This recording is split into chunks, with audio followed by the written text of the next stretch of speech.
प्रिय मित्रों, भगवान श्री कृष्ण के मित्र सुदामा अपनी मित्रता के वजह से पौराणिक शास्त्रों में बहुत ही प्रसिद्ध है। श्री कृष्ण जी के मन में अपनी अलग ही छवि बनाने वाले सुदामा को दुनिया मित्रता के रूप में याद करती है, लेकिन सुदामा का एक रूप ऐसा भी था जिसकी वजह से भगवान शिव को इनका वध करना पड़ा था। इस सत्य पर विश्वास करना मुश्किल तो है, लेकिन अगर हम इतिहास के पन्ने पलटे तो ये सच सामने आता है। परंतु आखिर क्यों भगवान शिव को सुदामा का वध करना पड़ा? वीडियो शुरू करने से पहले मित्रों, अगर चैनल पर पहली बार आए हैं तो चैनल को सब्सक्राइब जरूर कर लेना, क्योंकि मैं बहुत ही मेहनत से आपके लिए वीडियो बनाकर लाता हूं। अब इसकी वजह जानते हैं। स्वर्ग के गोलोक में सुदामा और एक स्त्री विराजा निवास करती थी। सुदामा विराजा से प्रेम करता था, लेकिन विराजा श्री कृष्ण से प्रेम करती थी। एक बार जब विराजा और श्री कृष्ण दोनों प्रेम में लीन थे तो स्वयं राधा वहां आ गई, और राधा ने विराजा को श्री कृष्ण के साथ देखकर विराजा को गोलोक से पृथ्वी पर निवास करने का श्राप दे दिया। और जब राधा ने ये सब देखा तो नाराज हो गई और विरजा का अपमान कर दिया।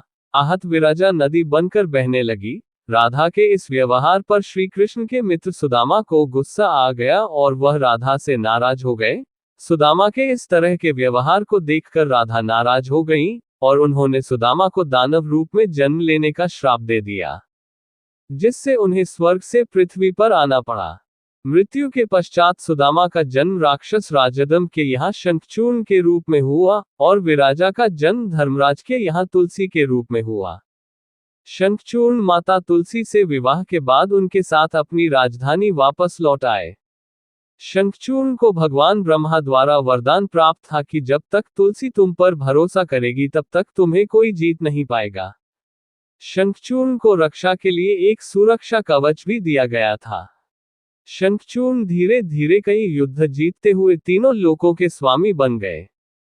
शंखचूर्ण के क्रूर अत्याचार से परेशान देवताओं ने भगवान ब्रह्मा से इसका समाधान मांगा। ब्रह्मा ने इस विषय पर भगवान विष्णु से सुझाव लिए जाने की बात पर देवतागण भगवान विष्णु के पास गए। विष्णु जी ने देवताओं को शिव जी से सुझाव लेने को कहा।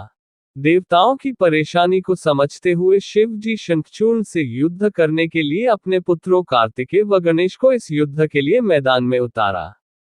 इसके बाद भद्रकाली ने भी अपनी विशाल सेना के साथ शंखचूर्ण से युद्ध किया, लेकिन शंखचूर्ण पर भगवान ब्रह्मा के वरदान के कारण वध कर पाना काफी मुश्किल हो गया था, और अंत में भगवान विष्णु युद्ध के दौरान शंखचूर्ण के सामने ब्राह्मण बनकर प्रकट हुए और उनसे उनका कवच दान में मांग लिया, जो उन्हें ब्रह्मा जी ने दिया था।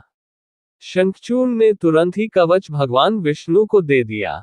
भगवान विष्णु उस कवच को पहनकर मां तुलसी के सामने शंखचूर्ण के अवतार में उपस्थित हुए। उनके रूप को देखकर मां तुलसी ने उन्हें अपना पति मानकर उनका आदर सत्कार किया, और इसके कारण मां तुलसी का पतिव्रता धर्म नष्ट हो गया।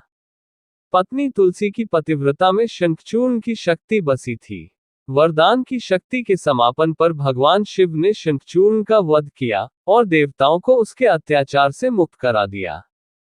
तो इसलिए श्री कृष्ण के मित्र सुदामा के पूर्ण जन्म शंखचूर्ण का भगवान शिव ने वध कर दिया। आज बस इतना ही, फिर मिलेंगे एक नई वीडियो में। जय श्री कृष्ण, राधे राधे।